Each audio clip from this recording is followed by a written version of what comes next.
Welcome to the Leverton on Everything podcast, where I, Leverton, review everything on a daily basis, and I creak my chair loudly while I'm doing it, and I also do it in under 10 minutes.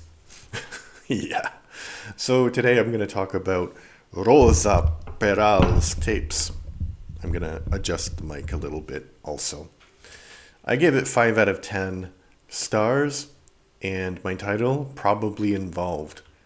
This is a show where a person who is convicted of a crime sits down and is able to provide their point of view as to what happened.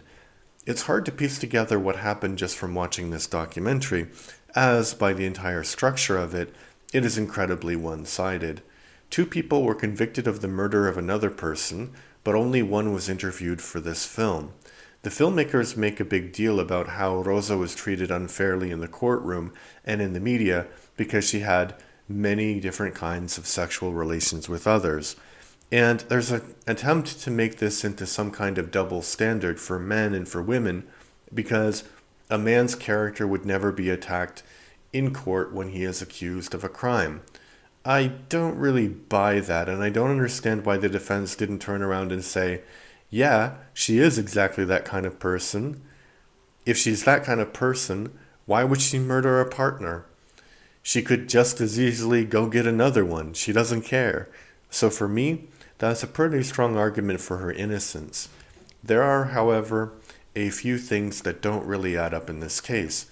For example, why is she claiming to have really loved the deceased when there are thousands of text messages of hers detailing how she really felt about him, which was not that positive? Then there's the fact that the murderer and her communicated on a phone that was only used once or twice, and she admitted to trying to make it look like the victim and her were phoning each other after the victim had died. Then she also delayed in informing the police what had happened by 12 days or something like that. In court, she claimed that she was afraid of her partner in crime, who would hurt her or her family. There's absolutely no evidence that he was abusive in any way before this, and honestly, if I knew that somebody had murdered another person, then I would change my feelings about them, but not when I was involved in covering up the murder. And the best part about this case is that all of these people were police officers.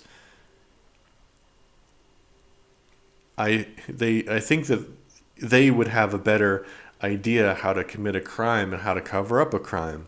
So ultimately, we will never know what really happened, but in my opinion, I think that she was highly involved in the murder if she wasn't the principal driving force of it, and she helped to cover up the crime.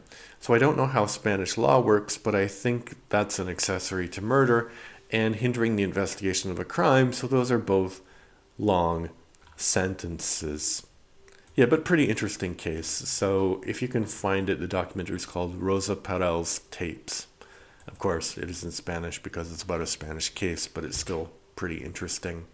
Due to the sensitive nature of the topic, I'm not going to promote my son and I. We have a podcast. You can find it in other episodes, but I will promote something connected to crime in a way. Leverton on politics. I talk about Trump and Putin in some episodes, so check it out.